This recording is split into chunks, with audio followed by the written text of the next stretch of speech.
જ્ઞાન સુનો દરબાવો,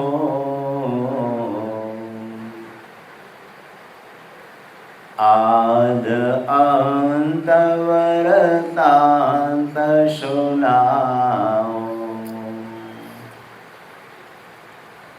કોન જાનત પુરુષ પુરાના,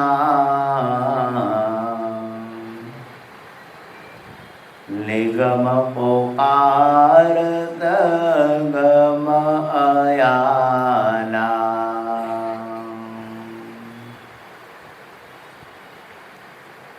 પરમ કૃપાળુ અનંત વિભૂષિત અનંત વિભૂતિવાન અનંત બ્રહ્માંડાધીશ सकर्ता सदकैवलना महाद सजान जान स्वरूपने अनंत न्यायो द्वारा प्रत्यक्ष प्रमाण थी प्रतिपादन करावी आपनार परम श्रेष्ठ परम विशेष अनंत अंशोना तारणहार दिव्य परम गुरु श्रीमद करुणा सागर भगवान मुमुक्ष मानव प्रत्यय ज्ञान बोध आपता अलौकिक अमृतमय वाणी द्वारा स्वरचित अगाध बोध ग्रंथने विषे कहे छे। सज्जनो विषय छे अगाध बोध ग्रंथनो। एमा दयाळुए लख्યું છે अब का ज्ञान सुनो धर भाव आद अंत वरतांत सुनाहो कौन जानत पुरुष पुराना निगम पुकारत अगम अयाना। सज्जनो तमने बधाने खबर छे कि आ पारायण एक सदगत आत्मा जेमनु नाम हिम्मत भाई तारीख 26 तो 26 तारीखे पोतानो नश्वर देह छोड़े 80 वर्षनो पूर्ण आरबल भोगवी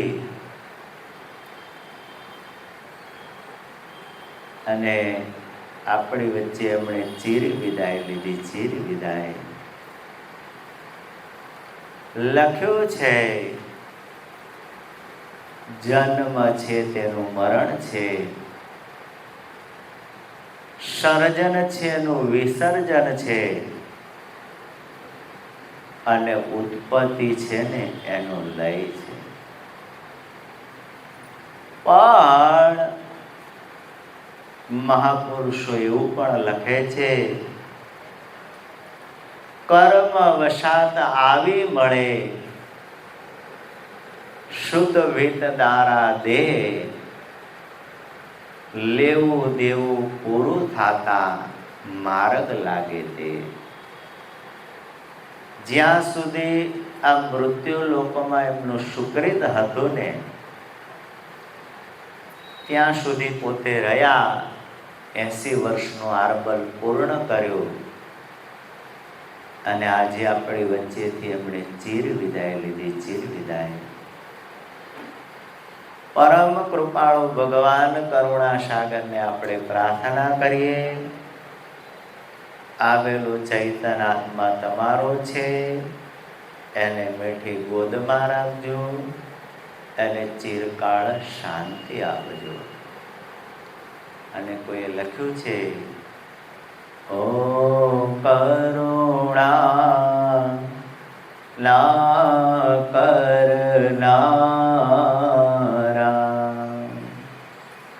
તારી કરુણા નો કોઈ પાર નથી. ઓ કરુણા ના કરનારા, તારી કરુણાનો કોઈ પાર નથી. અમે ભૂલો ને પાત્ર એવા બોલ્યા છીએ તારી સેવા. મારી ભૂલો ના ભૂલનારા, તારી કરુણાનો કોઈ પાર નથી.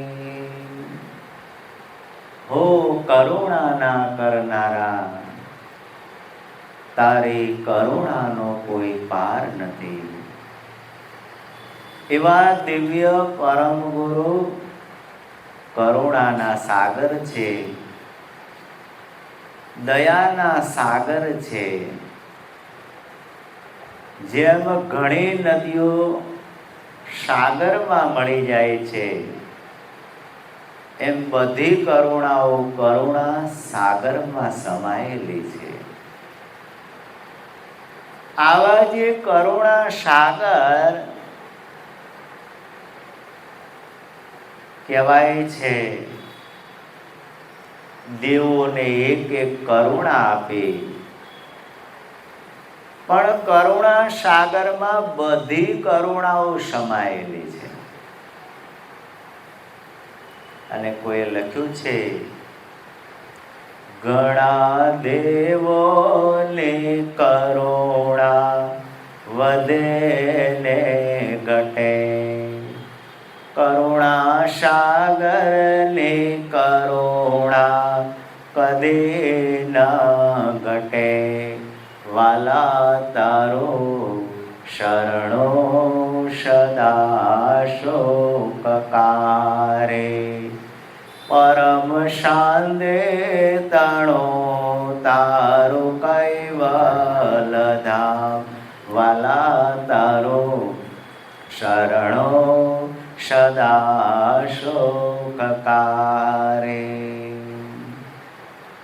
તો ઘણા દેવોની કરુણા વધે ને ઘટે, પણ કરુણા સાગરની કરુણા કદી ન ઘટે.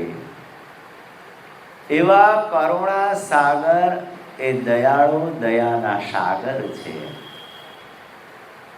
અને જીવ માત્ર ઉપર એની કરુણા છે, ધ્યાન રાખો.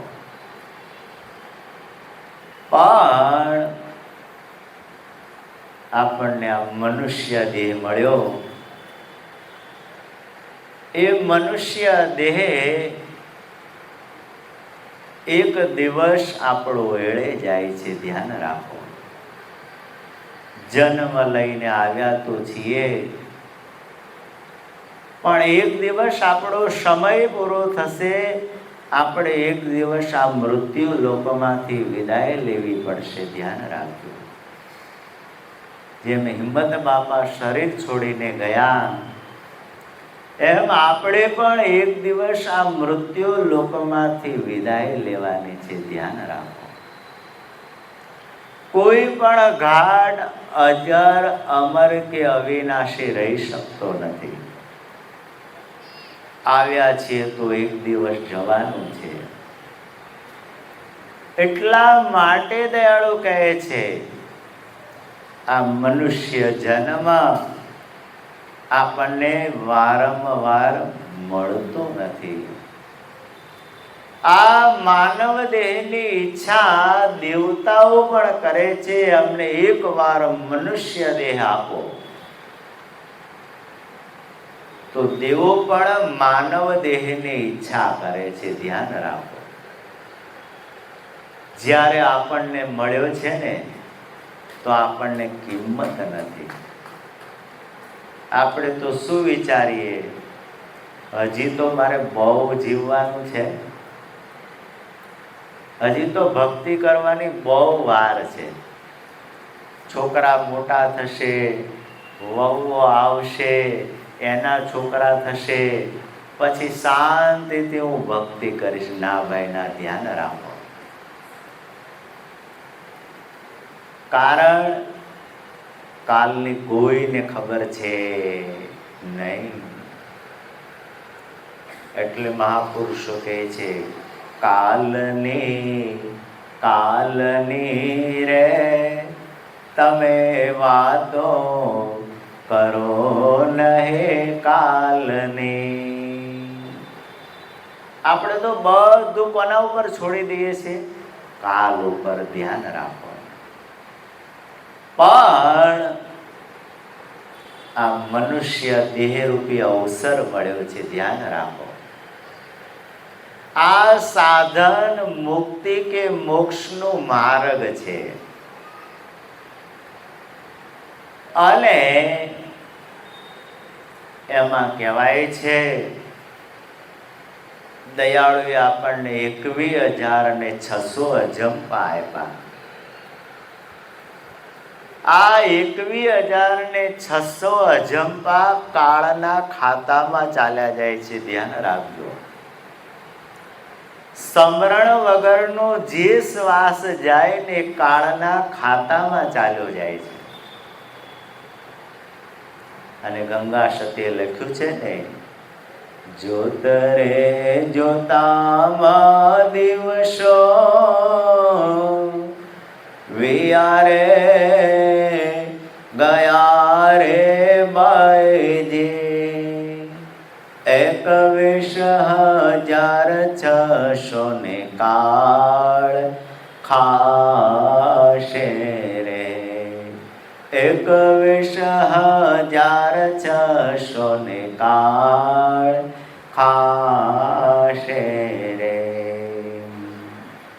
વીજળીના ચમકારે મોતીડા પરોબાઈજે. અચાનક અંધારા હે થાશે રે. અચાનક અંધારા હે થાશે રે. કેટલા સુંદર શબ્દો વાપર્યા. આ મનુષ્ય દેહ એક વીજળીના ચમકારા જેવો છે. ધ્યાન રાખો. આજે છીએ ને કાલે નહીં હોઈએ. આજે છીએ અને કાલે નહીં હોઈએ. આ વીજળીના ચમકારા જેવો આ મનુષ્ય દેહ છે. જેમ પાણીનો પરપોટો ફૂટતા વાર ન લાગે, એમાં મનુષ્ય દેશ રૂપી શરીર છોડીને જતા વાર લાગતી નથી. એમાં મોતી પરોવાનું છે. ધ્યાન રાખો. ગુરુ લક્ષ્ય જ્ઞાન દ્વારા આપણને ઉત્તમ પ્રકારનું મોતી મળ્યું. આ મોતી એક આત્મ તત્વનું છે. ધ્યાન રાખજો. અને આ આત્મ તત્વને જો ન જાણીએ તો આપણો જન્મારો એળે જાય છે. ધ્યાન રાખો. ગુરુ મળ્યા, સદગુરુ મળ્યા, સંત મળ્યા, સત્સંગ સાંભળ્યો, આખી જિંદગી ભજન કીર્તન કર્યું, પણ છેલ્લે સમયે આપણે આપણા આત્માને ઓળખવાનો છે. આપણે આપણા સ્વરૂપને ઓળખવાનું છે. દયાળુ કહે છે, વિપરીત વશ સબ જુગ ભયો, લહો નહીં નિજ સાર. હું કહીનો ને ક્યાં લગી, ક્યું ન તત્વ વિચાર. યુગોના યુગ જતા રહ્યા, પણ કોઈએ એવો વિચાર ન કર્યો કે હું કઈનો ને ક્યાં લગી કેવું ન તત્વ વિચાર. આ ઘાટમાં હું કોણ છું, કેવી રીતે આ ઘાટમાં આવી ગયો, અને મારો અંતકાળ આવશે તો હવે શરીર છોડીને હું ક્યાં જવાનો. આનો અત્યાર સુધી કોઈએ વિચાર કર્યો નથી. વિચાર તો કરો. અને કેવો આ માનવ દેહ મળ્યો, સ્વતંત્ર. સારા મકાનમાં રહીએ, સારા વસ્ત્ર પહેરીએ, સારું ભોજન લઈએ, સારા સારા બંગલામાં રહીએ. કેવો સરસ મજાનો આ મનુષ્ય દેહ મળ્યો. સરજુદાસ બાપજી એક ચોપાઈ બોલતા, જેહી મનખા દુર્લભ દેવન કો, તેહી મનખા તુમ પાए, બિન સદગુરુ ફેરી બવ ભુગત ધીક આત્મ હતાય. બહુ સરસ મજાની આ ચોપાઈનું દયા સરજુદાસ બાપજી વર્ણન કરતા કે દેવતાઓને દુર્લભ તમને એવો આ મનુષ્ય દેહ મળ્યો છે, પણ જેમ માણસ આત્મહત્યા કરી અને શરીર છોડીને ચાલ્યો જાય છે, એમ આખી જિંદગી તમને મળી અને આ મનુષ્ય દેહમાં કશું ન કર્યું અને એમને જો ચાલ્યા ગયા ને તો આપણો માનવ દેહ એળે જાય છે. ધ્યાન રાખો. આ ફરી પાછો આપણને મળતો નથી. એટલા માટે દિવ્ય પરમ ગુરુ છેક કૈવલ ધામમાંથી દીપોને ધામોને ચેતાવતા ચેતાવતા આ પાલકી દીપમાંથી જંબુ દીપમાં આવ્યા. એમને આવવાનું એક જ કારણ હતું, તબ કરતા નિજ સગર હુકમ સે हमको दिए पठाए, जितने भर जुग के जीवन को तिनको देहो चेताए. बीजू लख्यो, कुवेर कभू ना आवत, कैवल छोड़ संसार, जीव तारण के कारणे धर्यो मनुष्य अवतार. दयाळुए त्रीजू पण लख्यो, जाहिर जुग में कहत पुकारे, कैवल लक्ष्य ग्रहो नर नारे, तो पारंगत छिन में आओ, बहरो संकट भव नवाओ. तो दिव्य परम गुरु कैवल करतानो हुकम लय અને દીપોને ધામોને ચેતાવતા ચેતાવતા આ પાલકી દીપમાંથી જંબુ દીપમાં આવ્યા. એમને આવવાનું એક જ કારણ હતું, જે અંશો છે આ અંશો ભૂલા પડ્યા. અરે ભૂલા પડ્યા ને એટલે જેને જે ઠીક લાગ્યું ને આ મૃત્યુ લોકમાં આ પકડી લીધું, હવે છૂટે એમ છે નહીં. જેમ હાલર નામનું પક્ષી જે લાકડીને પકડી લઈને પછી છોડતું નથી, એમ અડધો કલ્પ ગયો. ધ્યાન રાખો.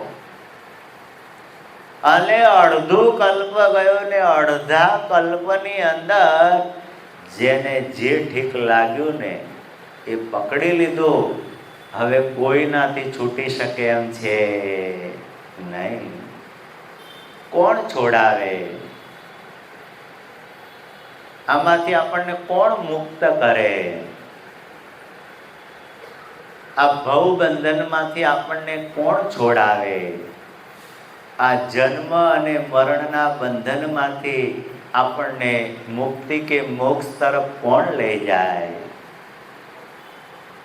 તો કે ગુરુ, સાચા સંત કે સદગુરુ જો મળે ને તો આપણને એમાંથી છોડાવે. ધ્યાન રાખો. અને એટલે જ ભજનમાં લખ્યું છે ગુરુને ગતે ગુરુને પાસ, જેમ કસ્તો રે મવાય, ધણી તારા નામનો વિશ્વાસ, દીનો નાથ પૂરે સૌની આસ. આવો ને જે સલરાય આપણે પ્રેમ થકે મળીએ હોજી. એજી પૂરા સંત હોય ત્યાં વળીએ હોજી. કોની વાત કરી? એજી પૂરા સંત હોય ત્યાં વળીએ. એવા ગુરુ કે સદગુરુ કે જો કોઈ એવા જ્ઞાની પુરુષ મળે તો આ માનવ જીવનનું કલ્યાણ થાય. ધ્યાન રાખો.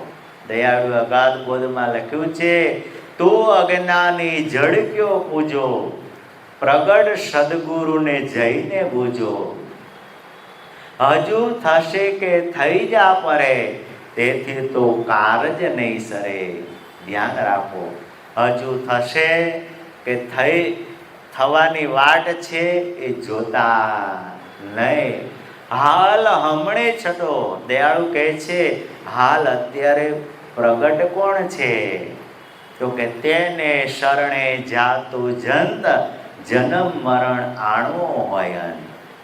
કે એવા સદગુરુના શરણે તું જા, જો જન્મ મરણ આણવો હોય અંત.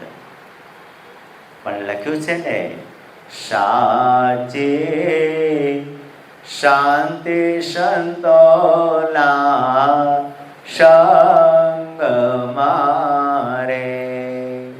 સાચે શાંતિ સંતોના સંગ મારે. એ દુનિયામાં લાગે છે સગળે લાય, હે દુનિયામાં લાગે છે સગળે લાય. સાચે શાંતિ સંતોના સંગ મારે. ક્યાં શાંતિ મળે? તો કે સરજુદાસજી મહારાજ જેવાના સાનિધ્યમાં જે ભક્તો ગયા ને, એને સત્સંગ શું છે એની ખબર પડે, ગુરુ લક્ષ્ય શું છે એની ખબર પડે.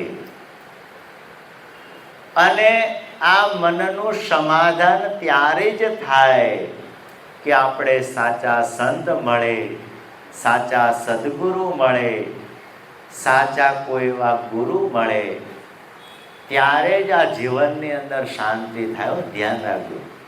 અને એકાંતમાં બેન ઘણી વાર સરજુદાસ બાપજીની કથાઓ સાંભળજો. તમને ઘણું બધું એમાં તમને જાણવા મળશે. ઘણું બધું એમાં તમને જાણવા મળશે. પણ એ પુરુષ હયાત નથી. ધ્યાન રાખો. પણ એના વચન હયાત છે. અને એ વચનને તમે સાંભળો ને ખાલી જીવનની અંદર, તો તમારી અંદર આનંદ આવે. શું આવે? આનંદ. ધ્યાન રાખો. તો એવા સરજુદાસ બાપજીના અનન્ય ઉપાસક એવા હિંમત બાપા 80 વર્ષનું પૂર્ણ આરબલ ભોગવી અને આ પરિવારથી, આ કુટુંબથી, આ સમાજથી પોતાનું નશ્વર દેહ છોડી અને આજે આપણી વચ્ચેથી ગયા છે. લખ્યું છે, જીતને ભર કે જીવન લગે, તીતને ભર કે શ્વાસ. જેટલું આરબલ પોખાયું હોય ને એટલું જ જીવીએ. ધ્યાન રાખજો. એક આંટો વધારે નથી જીવી શકતા અને એક આંટો ઓછું જીવી શકતા નથી. 80 વર્ષનું એમનું આરબલ હતું. બસ 80 વર્ષ પૂર્ણ થઈ ગયા એટલે ફટનારું એમનું શરીર છૂટી ગયું. કોઈ પણ ઘાટ હોય ને એક આંટો વધારે નથી જીવી શકતા અને એક આંટો ઓછું નથી જીવી શકતા. તો કોઈ પ્રતિવાદીનું થાય, કોઈ 1000 વર્ષ જીવે, કોઈ 2000 5000 વર્ષ જીવે. લોમસ ઋષિ 432 યુગ જીવ્યા હતા. ધ્યાન રાખજો. આટલું બધું જીવવાનું કારણ શું? તો એનું એક જ કારણ છે કે આ પ્રાણને જો સમાધિ લગાવી દે ને તો લાંબુ આરબલ ભોગવી શકે છે. કારણ આ જે પ્રાણ છે એ પ્રાણને સમદમ કરીને શૂન્યમાં જો સમાધિ લાગી જાય તો કોઈ 1000 વર્ષ, કોઈ 5000 વર્ષ, કોઈ 10,000 વર્ષ, કોઈ 20,000 વર્ષ, જેટલું જીવવું હોય ને એટલું એ જીવી શકે. પણ કરતાએ જે આરબલ પોખ્યું હોય ને એમાં એક આંટો ઓછો ન થાય અને એક આંટો વધી ન શકે. માનો કે આપણું આરબલ 80 વર્ષનું છે અને 80 વર્ષના આરબલમાં 40 વર્ષના શ્વાસા વાપરી નાખ્યા. હજી 40 વર્ષના બાકી છે. ધ્યાન રાખો. કોઈ સાધક કે કોઈ એવા ગુરુ મળ્યા અને આપણને એવી સાધના શીખવાડી કે આ પ્રણવને સમદમ કરી અને શૂન્યમાં સમાધિ લાગે, એની સાધના શીખવાડીને એ સાધના કરતા કરતા 10 વર્ષ જતા રહ્યા. તો 40 તો પૂરા થયા, સાધનામાં 10 વર્ષ ગયા. હજી આપણા 30 વર્ષ બાકી છે. ધ્યાન રાખો. 50મા વર્ષે સમાધિ લાગી ગઈ અને સમાધિ લાગતાની સાથે તમે સંકલ્પ કર્યો 1000 વર્ષ જીવવું છે અને 1000 વર્ષ જ્યારે પૂર્ણ થાય ને ફરી પાછા તમે ઉપરથી નીચે આવો ને ત્યારે હજી તમારા 30 વર્ષના શ્વાસા બાકી રહે. કેટલા? 30 વર્ષના. કેમ? આ શરીરની અંદર પેલા ડ્રાઈવરે એની ગાડીની ચાવી બંધ કરી દીધી. ડ્રાઈવર આ ગાડીમાંથી ઉતરી ગયો નથી, ખાલી એણે ગાડીની ચાવી બંધ કરી દીધી. જો ડ્રાઈવર ઉતરી જાય તો શરીર ગંધાવા લાગે, આ શરીર કોવાવા લાગે, આ શરીરની અંદર વિકૃતિઓ આવે. પણ પેલો ચૈતન બેઠો છે. ધ્યાન રાખો. આ ચૈતને આ ચાવી બંધ કરી દીધી એટલે શ્વાસોશ્વાસની ક્રિયા બંધ થઈ અને શ્વાસોશ્વાસની ક્રિયા બંધ થઈ એટલે 1000 વર્ષ, 2000 વર્ષ, 5000 વર્ષ, કદાચ 10,000 વર્ષ જેટલું તમારે બેસવું હોય તમે બેસી શકો છો. કારણ પેલો ચૈતન છે. ધ્યાન રાખો. આ ચૈતને આ ગાડીની ચાવી બંધ કરી દીધી. સમાધિમાંથી પાછા હેઠા ઉતરીએ ત્યારે આપણી અંદર હજી 30 વર્ષના શ્વાસા બાકી છે.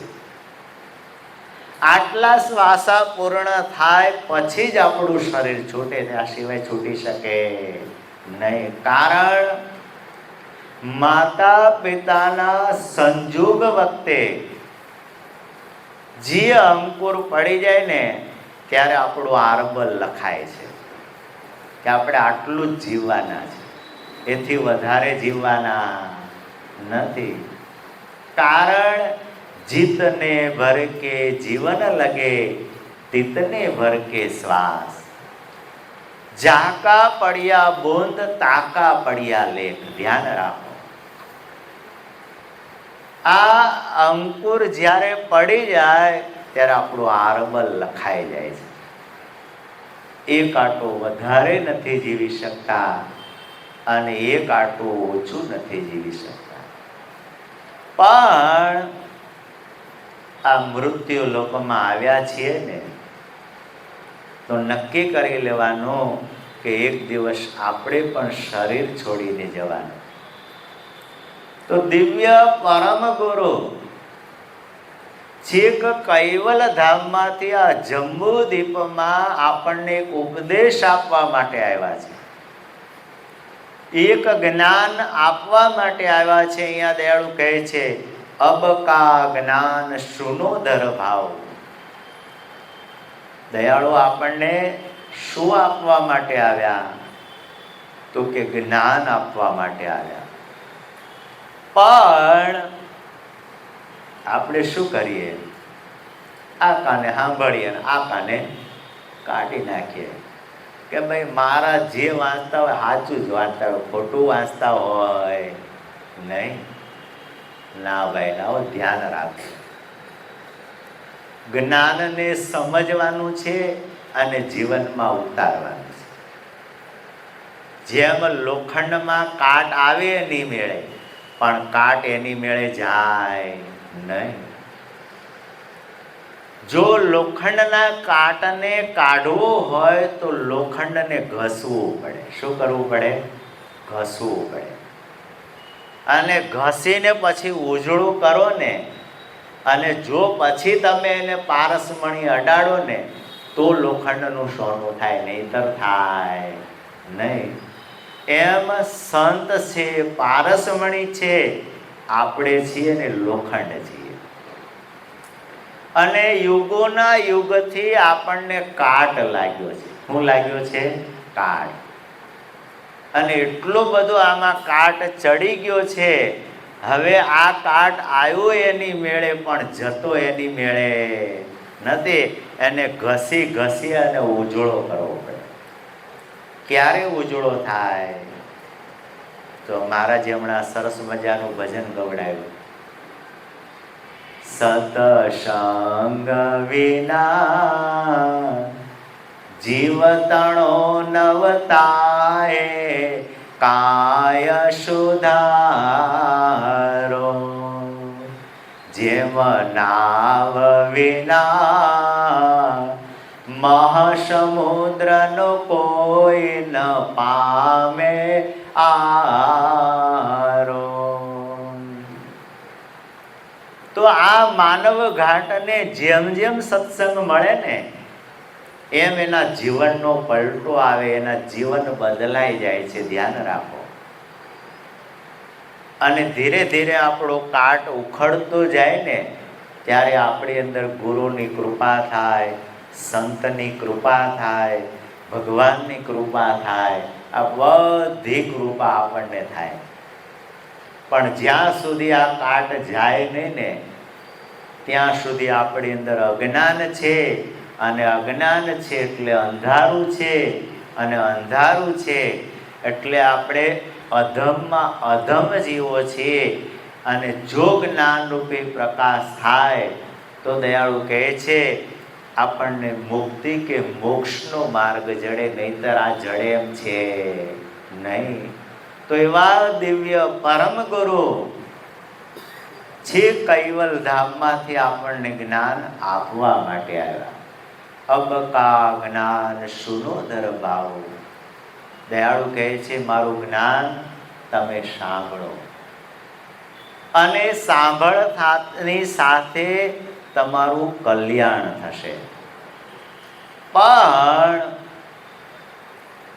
કહેવાય છે આ શરીરમાં એટલા બધા દેહોનું વળગણ છે ને, આ કોઈ કાળે છૂટે એમ છે નહીં. કારણ આ સ્થૂળ દેહ મળ્યો, સૂક્ષ્મ દેહ મળ્યો, કારણ દેહ મળ્યો, મહાકારણ દેહ મળ્યો, અને પાંચમો પરમ કારણ દેહ મળ્યો. દયાળુ કહે છે કે હે અંશ, તું કેટલો કાળ પ્રણવ દેહમાં રહ્યો અને એમાંથી પછી તને પરમ કારણ દેહની પ્રાપ્તિ થઈ. અને આ પરમ કારણમાંથી જેમ જેમ તું નીચે ઉતરતો ગયો, કારણ આપણને આ 5 માળની હવેલી મળી. ધ્યાન રાખો, આ હવેલીથી આપણે અજાણ્યા છીએ, આ ઘરથી અજાણ્યા છીએ. તો પરમ કારણમાંથી તું નીચે ઉતર્યો, મહાકારણ દેહ તને પ્રાપ્ત થયો. આ દેહ તને બહુ ગમી ગયો.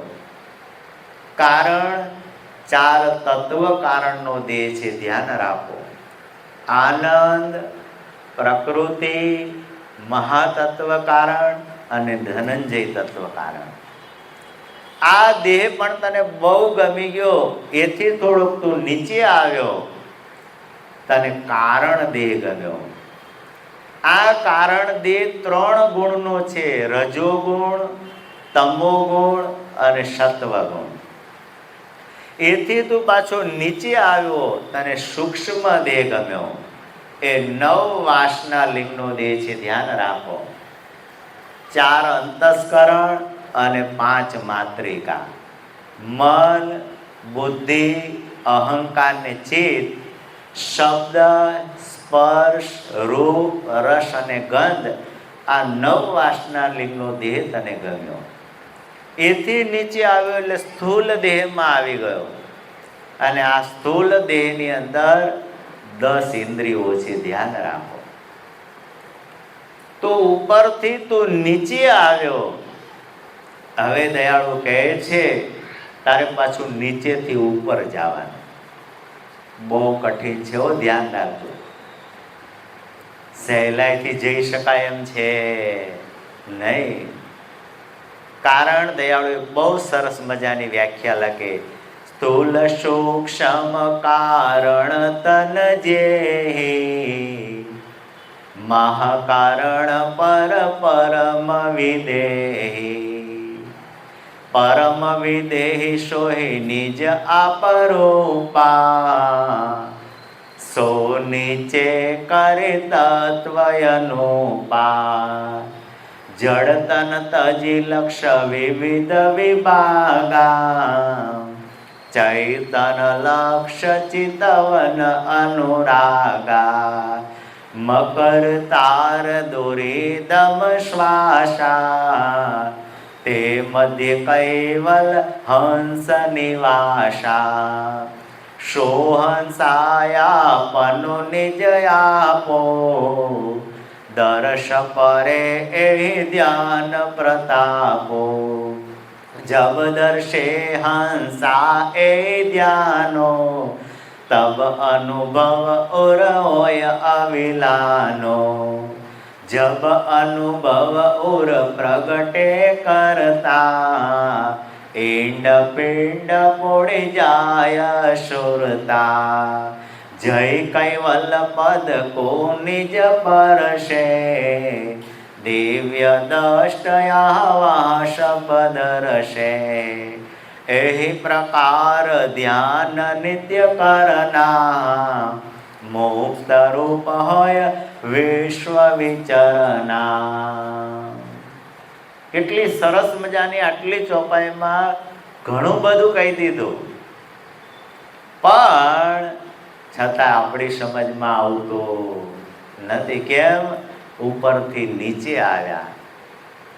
આ સ્થૂલ દેહને છોડી દયાળુ કે તું સૂક્ષ્મ દેહમાં જા. આ સૂક્ષ્મ દેહ 9 વાસના લિંગનો દેહ છે, એને છોડી તું કારણ દેહમાં જા.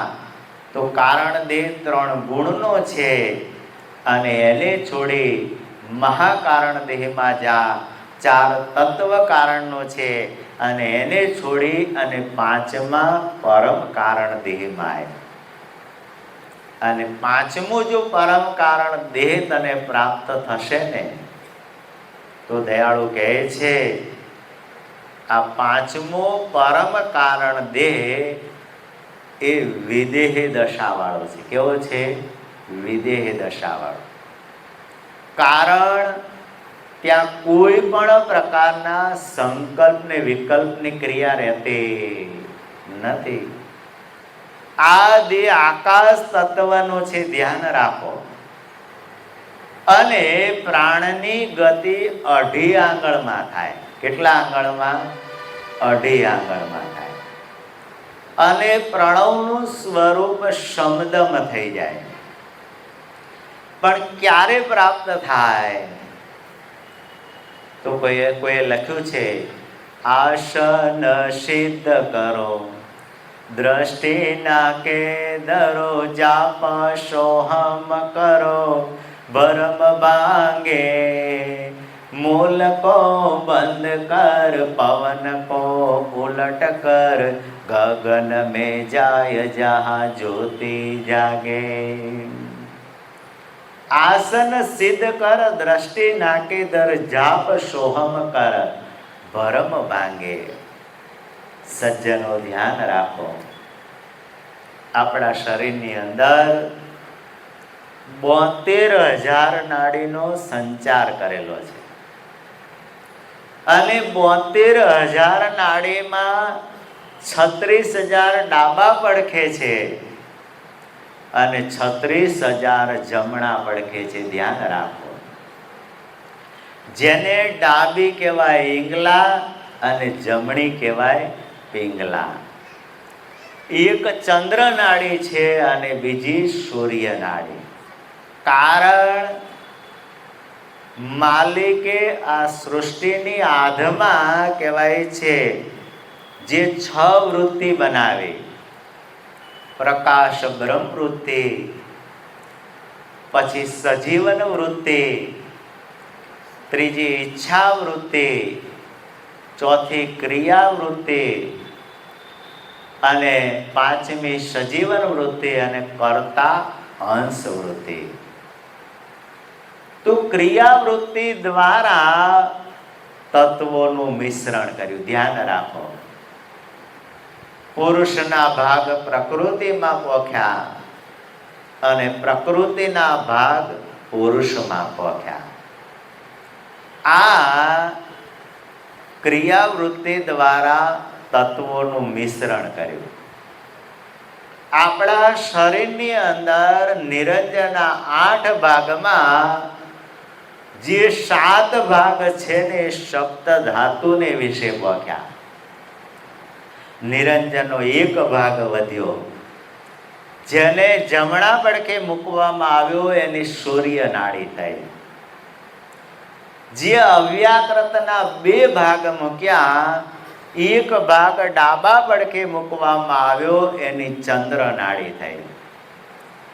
જે 1 ભાગ વધ્યો એમાંથી અડધો નેત્રમાં મૂક્યો અને અડધો ઉપસ્થમાં મૂક્યો. ધ્યાન રાખો.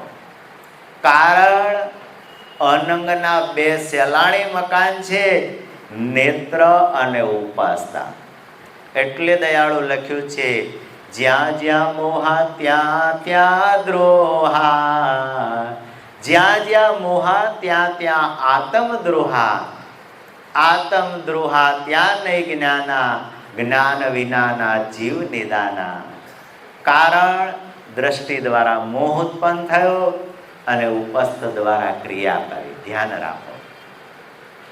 આ પુરુષના ભાગ પ્રકૃતિમાં મૂક્યા અને પ્રકૃતિના ભાગ પુરુષમાં મૂક્યા. સાચું કહેજો, આ કોણ છૂટું પાડી શકે? કોઈનાથી છૂટું પડે એમ છે ખરું? ના ભાઈ ના. ધ્યાન રાખજો. કૈવલની કેવી બનાવટ છે, કેવી રચના છે કે પુરુષના ભાગ પ્રકૃતિમાં પોખ્યા અને પ્રકૃતિના ભાગ પુરુષમાં પોખ્યા. કેવી ગોઠવણ કરી, કેવી રચના કરી, વિચાર તો કરો. તો આ 72,000 નાડીમાં ડાબી છે ઈંગલા ને જમણી છે પિંગલા. અને કોઈએ લખ્યું છે ને, જેને ઈંગલા પિંગલા નાર સૂક્ષ્મણા સાહને, ઢોળે વ્રે હવિંજણીએ વાય સ્વામી સુખદાયને. કેટલા સુંદર શબ્દો વાપર્યા. આ ત્રણેય નાડીઓ પેલા ચૈતનની હજુરમાં છે, ધ્યાન રાખો. સુરતા, નુરતા ને વ્રતી એ પણ એની સેવા કરે છે. આ છ નાર એની સેવા કરે છે. ધ્યાન રાખજો ઓલા પિયુની. આ છ નાર છે ને એની સેવા કરે છે. સુરતા ફટનારી નુરતાને કહી દે, નુરતા અંશને કહી દે, વૃત્તિ છે અંશને કહી દે. આ ત્રણેય નાડીઓ પણ એની સેવામાં હજુર છે. પણ આપણે તો શું વિચારીએ કે મારો ડાબી બાજુનો શ્વાસ ચાલે છે કા જમણી બાજુનો. પણ સાધક જો સાધના કરે અને બે ઘડી જો સ્થિર થાય ને આસન સિદ્ધ કરે ને તો ધીરે ધીરે પ્રાણમાં સ્થિરતા આવે. ધ્યાન રાખો. અને જો પ્રાણમાં સ્થિરતા આવે ને તો આપણું લક્ષ્ય લાગે, નહીતર લક્ષ્ય લાગતો નથી. નહીતર તો આપણો ડાબી બાજુનો શ્વાસ ચાલતો હોય અને કા જમણી બાજુનો ચાલે, કા ડાબી બાજુનો ચાલે, કા જમણી બાજુનો ચાલે. મન ને બુદ્ધિ સુષુપ્તિમાં લય થઈ જાય તો પાછી નિંદ્રા આવી જાય, ઊંઘ આવી જાય. આપણું લક્ષ્ય લાગે નહીં. લક્ષ્યને લગાડવા માટે આસન સિદ્ધ જોઈએ. અને આસન સિદ્ધ થશે ને તો પ્રાણમાં સ્થિરતા આવશે. અને પ્રાણમાં સ્થિરતા આવશે તો કહેવાય છે જો પૃથ્વી તત્વ ચાલે તો પ્રાણાયામની ગતિ 12 આંગળમાં ચાલે. જળ તત્વ ચાલે તો પ્રાણાયામની ગતિ 16 આંગળમાં ચાલે. અગ્નિ તત્વ ચાલે તો પ્રાણાયામની ગતિ 4 આંગળમાં ચાલે. અને વાયુ તત્વ ચાલે તો પ્રાણાયામની ગતિ 8 આંગળમાં ચાલે. અને આકાશ તત્વ ચાલે ને તો પ્રાણાયામની ગતિ 2.5 આંગળમાં ચાલે. અને 2.5 આંગળમાં ચાલે ને ત્યારે આપણું સૂક્ષ્મણાનું દ્વાર ખુલે, નહીતર ખુલે એમ છે નહીં. કારણ અહીંયા જે બ્રહ્મરુદ્રનું બારણું છે એ વજ્રની માફક બંધ છે. ધ્યાન રાખજો.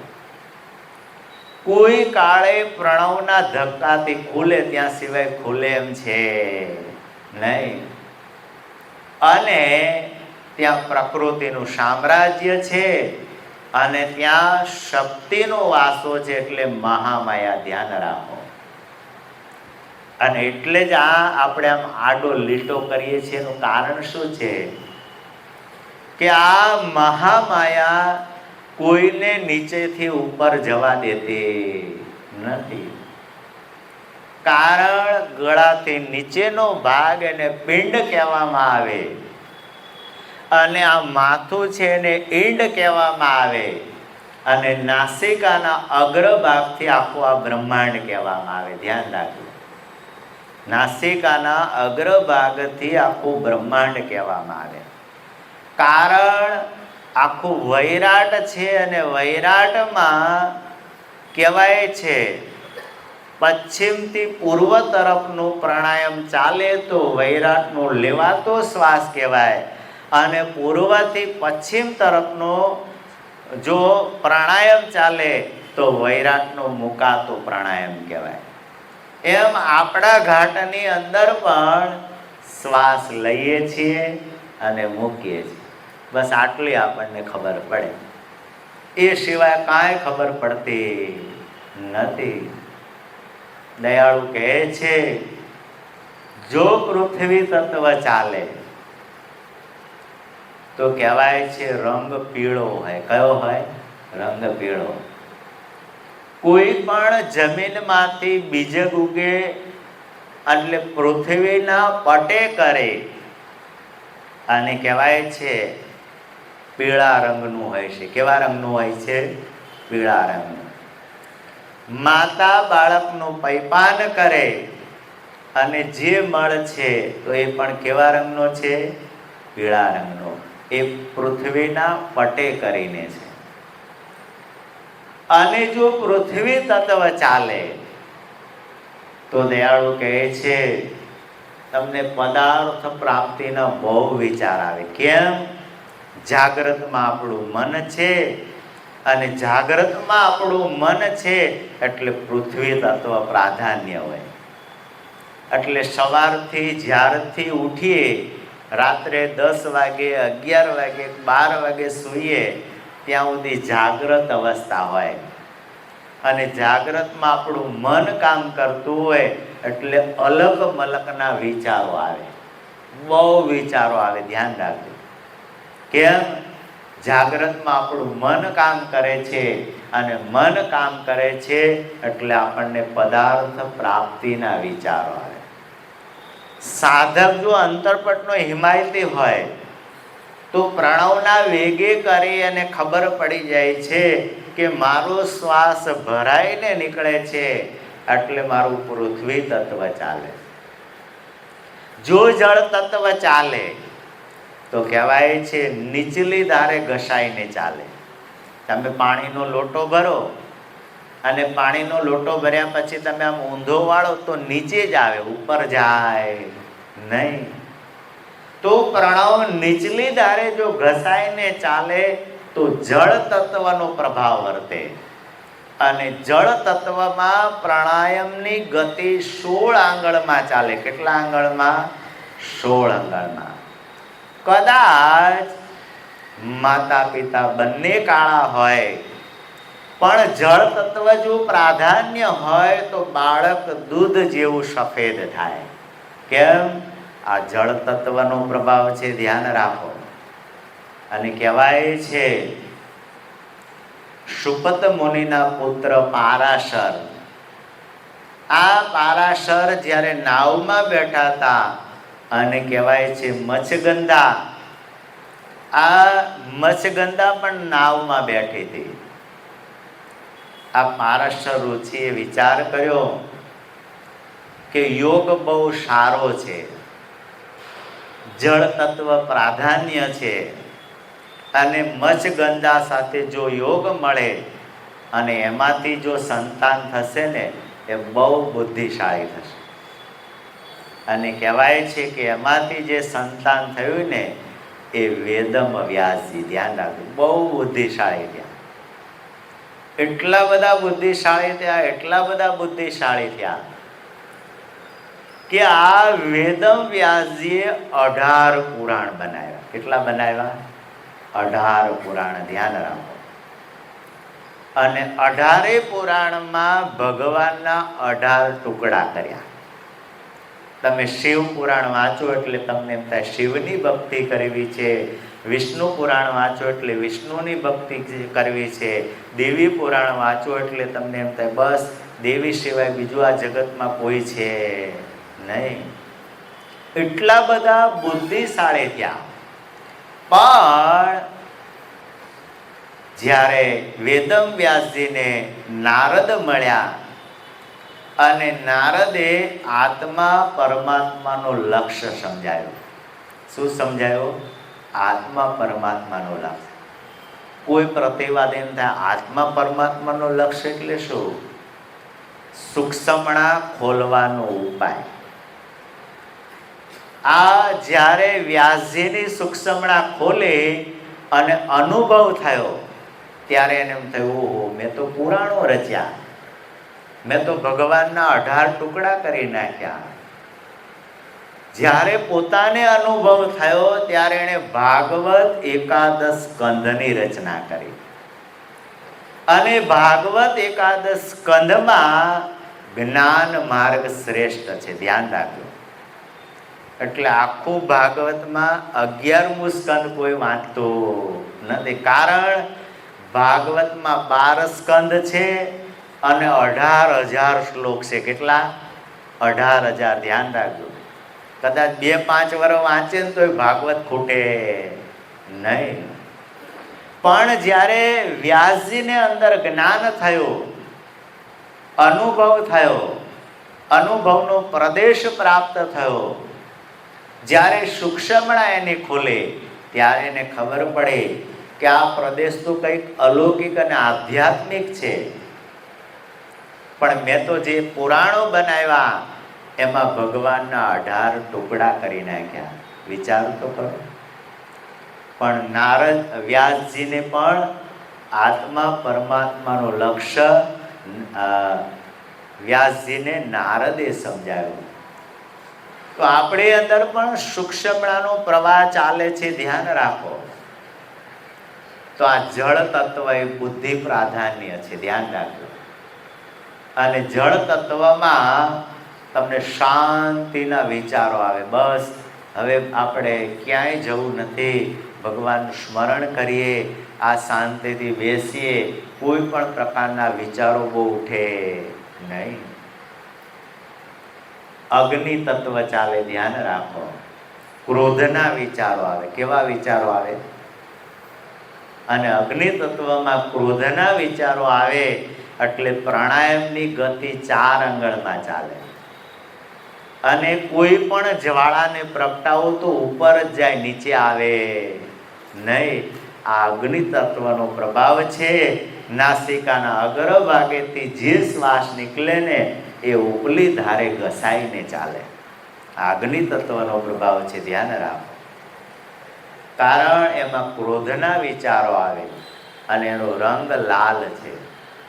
વાયુ તત્વ ચાલે, પ્રાણાયામની ગતિ નીકળતાની સાથે વિખરાઈ જાય અને આપણને કોઈ જગ્યાએ સ્થિર થવાનું મન ન થાય ત્યારે માનવું કે આપણું વાયુ તત્વ ચાલે. અને આકાશ તત્વ ચાલે તો પ્રાણાયામની ગતિ 2 આંગળમાં થાય અને સંકલ્પ અને વિકલ્પની ક્રિયાઓ મટી જાય છે. તો વાયુ તત્વનો કલર લીલો છે અને આકાશ તત્વનો કલર શ્યામ છે. ધ્યાન રાખો. આ 5 તત્વની ગોઠવણ કરી આપણી અંદર. એટલે મહાપુરુષો કહે છે, બેઠત 12 ચલત 18 સુવત ત્રુટે 30 મૈથુનાદિ 64 ચલે ક્યો મિલે જુદેશ. બેસવાથી 12 આંગળનો પ્રણવ ચાલે, ચાલવાથી 18 આંગળનો પ્રણવ ચાલે, સુવાથી 30 આંગળનો પ્રણવ ચાલે અને મૈથુનાદિથી 64 આંગળનો પ્રણવ ચાલે. તો દયાળુ કહે છે ક્યો મિલે જુગદેશ. ધ્યાન રાખો. દયાળુ કહે છે, હે અંશ, તું જે અણિયાળી ગતિએ આવ્યો છે એ અણિયાળી ગતિએ પાછું જવાનું છે. પણ અહીંયા આવી અને અણી બૂઠી થઈ ગઈ. કેવી થઈ ગઈ? બૂઠી થઈ ગઈ. હવે અણિયાળી ગતિએ જઈ શકતો નથી. અને કહેવાય છે, અર્જુન શ્રી કૃષ્ણને પ્રશ્ન કરે છે કે પ્રભુ, તમે આ બધું થવાનું આ બધું કેમ જાણો છો? આ જાણવાનું કારણ શું છે? અમને તો કયો. એટલે શ્રી કૃષ્ણ અર્જુનને કહે છે, અર્જુન, સવારે 4 વાગે બ્રહ્મ મુહૂર્તની અંદર તું મારા ઓરડાની અંદર આવજે. એટલે કે સારું. એટલે શ્રી કૃષ્ણ ધ્યાનમાં બેઠા હતા. એમાં અર્જુન આવે છે. અર્જુન આવીને જોવે છે કે ઓહો, પ્રભુ તો ધ્યાનમાં બેઠા છે. એટલે એમને બોલાવા નથી, શાંતિથી બાજુમાં હું બેસી જાઉં. 10 મિનિટ થઈ, 15 મિનિટ થઈ, અડધો કલાક થઈ. અર્જુન થાકી જાય છે અને પાછો જતો રહે છે. એટલે શ્રી કૃષ્ણ ધ્યાનમાંથી ઉઠ્યા અને પાછા મેદાનમાં આવ્યા. એટલે અર્જુન કહે છે, પ્રભુ, કે તમે કીધું તું એમ વહેલી સવારે હું 4 વાગે બ્રહ્મ મુહૂર્તમાં આવ્યો, પણ તમે તો ધ્યાનમાં બેઠા હતા એટલે મેં તમને બોલાવ્યા નહીં. પ્રભુ તમે પેલો પ્રશ્ન કર્યો તો, મેં તમને પૂછ્યું તો આ બધું થવાનું તમે કેમ જાણો છો, આનું કારણ શું? એટલે શ્રી કૃષ્ણ કહે છે, અર્જુન, મેં એટલે તને સવારે વહેલા બોલાયો, 4 વાગે બ્રહ્મ મુહૂર્તમાં, કે હું બધું થવાનું જાણું છું. એનું કારણ શું છે? તો કે એનું એક જ કારણ છે, ધ્યાન રાખ. હું જેનું ધ્યાન ધરું છું અને એ ધ્યાન થકી આ બધું હું જાણું છું. હું જેનું ધ્યાન ધરું છું એના થકી આ બધું હું જાણું છું. તો હું જેનું ધ્યાન ધરું છું, અર્જુન તું પણ એનું ધ્યાન ધર, તો તું પણ થવાનું જે કાંઈ છે ને એને બધું તું જાણી શકીશ.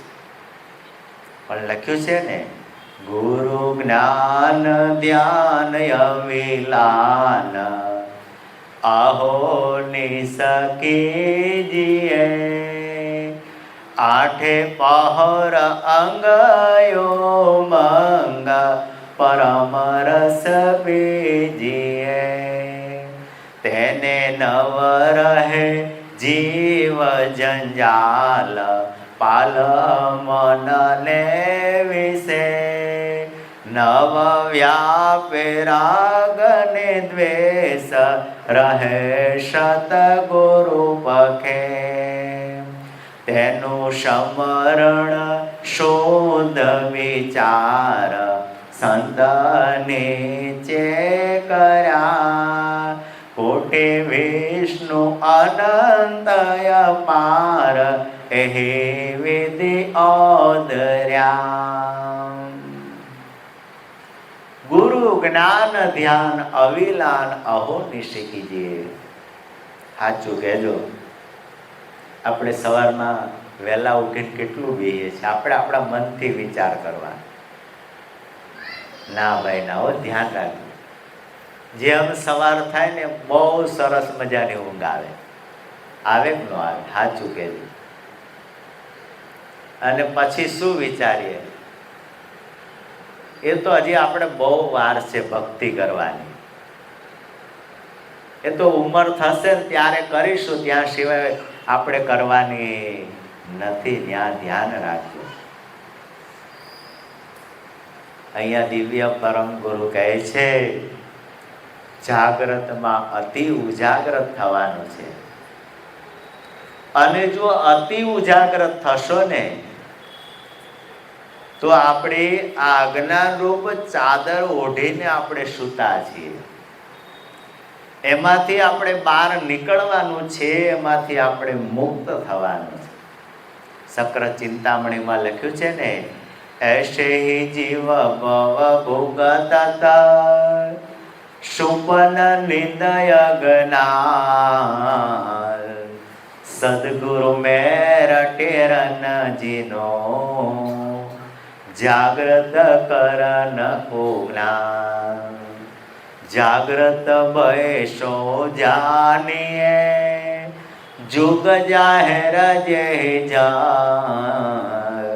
आपन पोवर पति पद दर्शे निज एक सदा. કોણ જાગૃત થયું? જેણે પોતાના સ્વરૂપને જાણ્યો અને જેની એકતા માલિક સાથે છે. એવા વિશ્વની અંદર કોઈક જાગૃત થયા. ધ્યાન રાખજો, કોઈક જરલા જનગતિવંતો દયાળુ કહે છે મારી ગતિને કોઈક પ્રાપ્ત કરી શકે, બધા પ્રાપ્ત કરી શકતા નથી. કારણ અગમ ગતિ બોલું છું બોલ, લક્ષ્ય અગાધ અનહદ તોલ, શ્રોતા શો સન્મુખ ચિત રાખો, શબ્દ હમારા જે ગ્રહી શકો. આગળ છે વાણી અટપટી, અર્થીને થાશે ચટપટી, અનુભવ અગ્ર અતિ વંકટો, અર્થી હોય તે ઉઠી શકો. એટલા સુંદર શબ્દો કીધા. કઈક અર્થની આશાએ આવ્યા હોય ને તો દયાળુ કે તમે ચાલ્યા જશો. પણ જો કંઈક પ્રાપ્ત કરવું હોય, કંઈક મહેનત કરવી હોય અને કંઈક મેળવવું હોય ને તો કોને મળશે? તો કે ધીરજવંત ધરો મન ધીર, સકલ સમજનું કહું તે હીર, ઉધર મતે જિજ્ઞાસુ જન, સરળ મુમુક્ષ શુદ્ધ ચૈતન. કે જેને ઉધર્વ ગતિ પ્રાપ્ત કરવી હોય ને એ દયાળુ કે મારા જ્ઞાનને સાંભળશે અને જીવનમાં ઉતારશે, ધ્યાન રાખો. પણ અધોદ્રષ્ટિના કારણે આપણે આપણા સ્વરૂપને ભૂલી ગયા છીએ. આપણને આપણા સ્વરૂપની ખબર છે નહીં. દિવ્ય પરમ ગુરુ કહે છે મારો અંશ તો અંકુરમાં હાલે છે. ક્યાં હાલે છે? અંકુરમાં. કારણ એક જળ બીજક કીધા અને એક ચૈતન બીજક કીધા.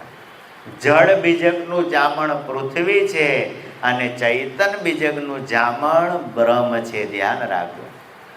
આ બંને શ્વાસા ક્યાં સમાય? બ્રહ્મની અંદર. અને બ્રહ્મના મધ્ય ભાગે આપણું સ્વરૂપ રહેલું છે.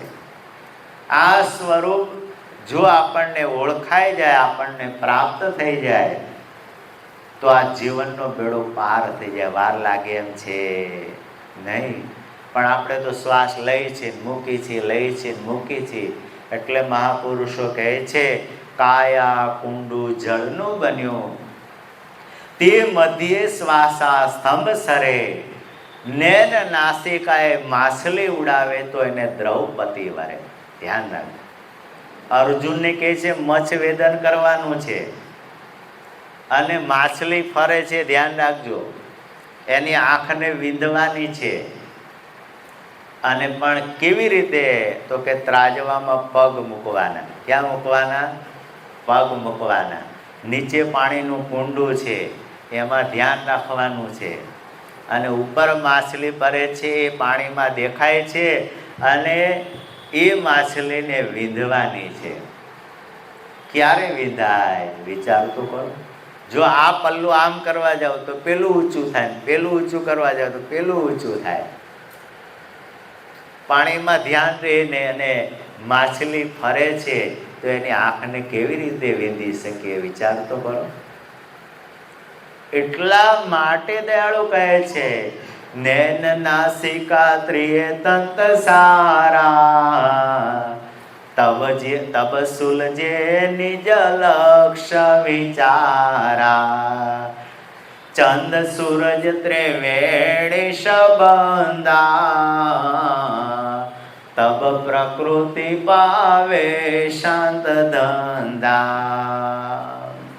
દયાળુ કહે છે હે હંસ, નૈન નાસિકાની એકતા કર અને એકતા કર્યા પછી નિજ લક્ષનો તું વિચાર કર. અને નિજ લક્ષનો વિચાર કર્યા પછી ચંદ્ર અને સૂર્યનો જો સંયમ થશે તો આ પ્રકૃતિ શાંત થશે. નહીં આ પ્રકૃતિ શાંત થાય એવી છે નહીં. કારણ આ 3 ગુણની માતા છે. કેવી છે? 3 ગુણની. અને ઓમકાર એનો પિતા છે. ધ્યાન રાખજો. અને આ માતા પિતાના સંજોગથી જે પ્રાણ ઊભો થયો ને એને શાસ્ત્રકારોએ પ્રાણાયામ કીધો છે. શું કીધો છે? પ્રાણાયામ. ધ્યાન રાખજો. પણ લખ્યું છે સતગુરુ વિના જીવ શોરે જાણે, બોલનહારો છે કિયારે ઠેકાણે, શબ્દ ઉચ્ચારે ને દમ કોણ તાણે, તો એ પદ છે ગણો અટપટો રે. કારણ આ 3 ગુણની માતા પ્રકૃતિ અને ઓમકાર એનો વેદનો પિતા છે. પણ શબ્દ ઉચ્ચારે ને દમ કોણ તાણે, તો એ પદ છે ઘણું અટપટું રે. વિચાર કરો. આમાં શ્વાસ લઈએ છીએ અને મૂકીએ છીએ. આ જીવન કોણે આપ્યું? કયો એવો તાર આવે છે કે જેથી આ ઓમકારને કરંટ મળે છે? વિચાર તો કરો. અને આ ઓમકારને કરંટ મળે છે તો એવો પણ વિચાર નથી કરતા આ શ્વાસ ઉઠબેસ કેવી રીતે કરે છે, ક્યાં જઈને પાછો વળે છે. જો આમાં ને આમાં રહી જાય તોય તકલીફ, બહાર નીકળી જાય ને પાછો ન આવે તોય તકલીફ. વિચાર તો કરો. તો ચૈતન્યનું સ્વરૂપ કેવું હશે? દેખાય નહીં, જોવાય નહીં, પકડી ન શકાય, એને આપણે જોઈ શકાતો નથી, તો એનું સ્વરૂપ કેવું હશે? તો એના માલિકનું સ્વરૂપ કેવું હશે? વિચાર તો કરો. આપણને મનુષ્ય દેહ શા માટે આપ્યો? અને આ મનુષ્ય દેહ મળ્યો તો આ માનવ જીવનમાં મારે શું કરીને જાવું? આનો આપણે કોઈ દિવસ વિચાર કરતા નથી. એટલા માટે દયાળુ કહે છે કે મારો અંશ અંકુરમાં માલે છે, એક જળ બીજક છે, એક ચેતન બીજક છે. ધ્યાન રાખો. અને આ જળ અને ચેતન બીજક જે દયાળુએ બનાવ્યા છે અને એમાં કહેવાય છે 84 લાખ પ્રકારના ઘાટો બનાવ્યા. અને 84 લાખ પ્રકારના ઘાટોમાં 18 લાખ સ્થાવર જાતિ બનાવી. કહેવાય છે 13 લક્ષ પ્રકારના મનુષ્ય ઘાટ બનાવ્યા, 7 લક્ષ પ્રકારની પશુ જાતિ બનાવી, 22 લક્ષ પ્રકારની જળ જાતિ બનાવી, 10 લક્ષ પ્રકારની કીટ જાતિ બનાવી અને 14 લક્ષ પ્રકારની પતંગ જાતિ બનાવી. એમ કરી અને 84 લાખ પ્રકારના ઘાટોની રચના કરી. પણ લખ્યું છે જો બાઈ જગત કોણે કર્યો, એ કળા સતગુરુને હાથ રે, એ કળા સતગુરુને હાથ રે. એ રણ કર્યા ઓમકારને, સોહમ હથોડે છે સાર રે, સોહમ હથોડે છે સાર રે. ત્રદાવૃતે ગુણ શાણ શિરે, કરમાં લીધે છે કીર્તાર રે, કરમાં લીધે છે કીર્તાર રે. એ જ ભજનમાં કહે છે પિંડ બ્રહ્માંડની મધ્ય રહે ને, બાંધે છે બીબાનો ઠાઠ રે, બાંધે છે બીબાનો ઠાઠ રે. કેટલા સુંદર શબ્દો વાપર્યા. એરણ કરી ઓમકારની સોહમ હથોડી સાર, શ્રદ્ધા વૃત્તિ ગુણ સાણસી, કરમાં લીધી છે કીર્તાર. વિચાર તો કરો. અને આ પિંડ બ્રહ્માંડની મધ્યે રહીને બાંધે છે બીબાનો ઠાઠ. કેવી ગોઠવણ કરી! નથી માતાને ખબર, નથી પિતાને ખબર. વિચાર તો કરો. બંને અજાણ્યા છે, પણ છતાં બાળકનું બંધારણ થઈ જાય અને બધી વસ્તુ ફિટિંગ થઈ જાય. આંખની જગ્યાએ આંખ આવી જાય, પગની જગ્યાએ પગ આવી જાય, હાથની જગ્યાએ હાથ આવી જાય. બધું ફિટિંગ થાય, કમ્પ્લીટ થાય. માતાના ઉદરથી બાળકનો જન્મ થાય, ફટનારું પ્રાણ આવે, પેલું ચૈતન આવે, ફટનારું આ પૂતળું સજીવન થઈ જાય. વિચાર તો કરો. 70, 80, 90, 100 વર્ષ સુધી રહીએ, ફટનારું પ્રાણ ચાલ્યું જાય અને ચૈતન ચાલ્યો જાય. વિચાર કરો ત્યાં સુધીમાં તમે કેટલું બધું કમાણા, લાખો રૂપિયાના તમે કમાણા હો, મોટા મોટા બંગલા બનાવ્યો હોય, સંપત્તિ ભેગી કરી હોય, પણ ફટનારો શરીર છૂટી જાય, સાચું કહેજો, અહીંની કોઈ વસ્તુ આપણી જોડે આવે ખરી? ના ભાઈ ના, ધ્યાન રાખો, અહીંની કોઈ વસ્તુ આવતી નથી. અને એટલે જ કોઈએ લખ્યું છે, કોણ જાણી શક્યો કાળને રે, કાલે કેવું આણું વાશે, તારા મોટા મોટા બંગલા રે, મોટર ને ગાડી વાડી, આ કાયમતે હંસલો રે, અચિંતાનું ચાલ્યો જશે, કોણ જાણી શક્યો કાળને રે, કાલે કેવું આણું વાશે. વિચાર તો કરો, ગમે એટલું ભેગું કર્યું હોય, ગમે એટલી સંપત્તિ હોય, ગમે એટલો વૈભવ હોય, અને સાચું કહેજો, હિંમત બાપા બધું મૂકીને ગયા ન ગયા? બધું મૂકીને ગયા. કશું જોડે લઈ ગયા ખરા? ના ભાઈ ના. પણ છતાં એમના દીકરાઓને, જે કાળુભાઈ છે, પ્રકાશભાઈ છે, એમના દીકરાઓને જે ભાવના થઈ કે દિવ્ય પરમ ગુરુનું પારાયણ કરવું છે, અને 3 કથાઓ રાખવી છે, નાનામાં નાનું સત્ર, લઘુનેમી પારાયણ. તો એમના પરિવારને ખરેખર ધન્યવાદ કહેવાય કે દિવ્ય પરમ ગુરુની એમણે કથા ગોઠવી. બાકી તો કર્મકાંડ તો આખું જગત કરે છે, ધ્યાન રાખજો. પણ જેના આંગણે કંઈક પ્રભુના ગુણગાન ગવાય, જેના નિમિત્તે કંઈક સત્સંગ થાય, કીર્તન ભજન થાય, આંગણે કોઈ જમે અને લોકોને તમે જમાડો, એ સારામાં સારું સુકૃત ગણાય. ધ્યાન રાખજો. તો એમના બંને જે દીકરાઓ છે, કાળુભાઈ, પ્રકાશભાઈ, તો એમના અંતરમાં એક આ ભાવના જાગી કે આવું સરસ મજાનું એક કાર્ય કરવું છે અમારા પિતાશ્રીની પાછળ, અને અમારા પિતાશ્રીની પાછળ 3 ટાઈમનો સત્સંગ થાય, એટલે અહોભાગ્ય કહેવાય. લખ્યું છે, પશુ કા પનિયા બને, નર કા કછું ન હોય, નર જો કરણી કરે તો નરકા નારાયણ હોય. મનુષ્ય જો એવી ઉત્તમ પ્રકારની કરણી કરે ને તો નરકા નારાયણ હોય. ધ્યાન રાખજો.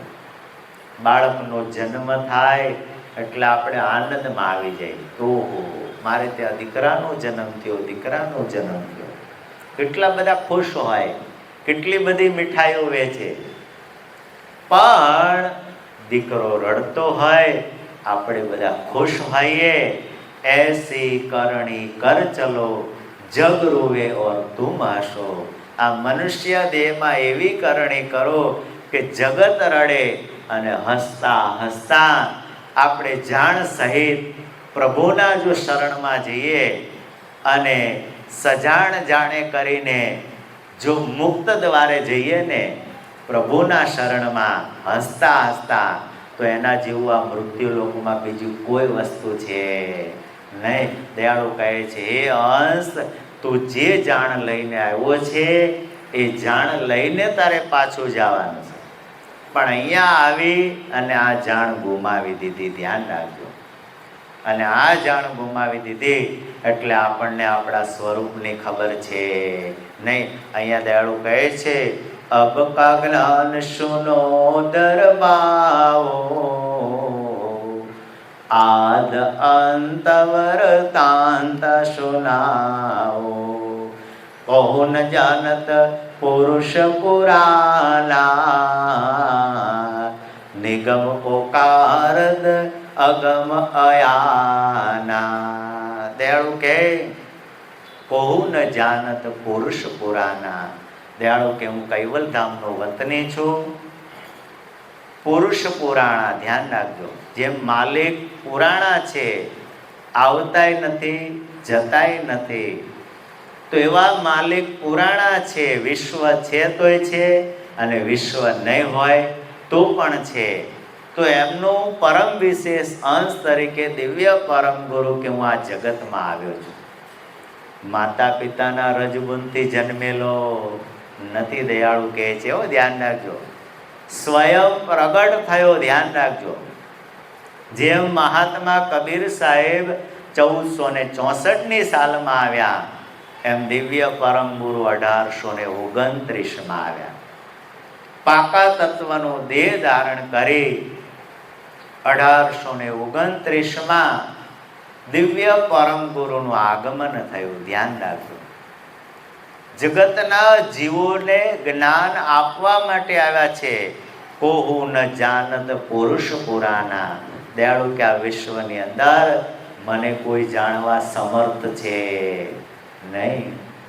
કારણ દયાળુ કે હું તો કૈવલ કર્તાનો પરમ વિશેષ અંશ છું. 16 વિભૂતિ અને 9 બુદ્ધિ આપી, અને આટલું આપીને કૈવલ કર્તાએ મને મોકલ્યો છે આ જગતની અંદર.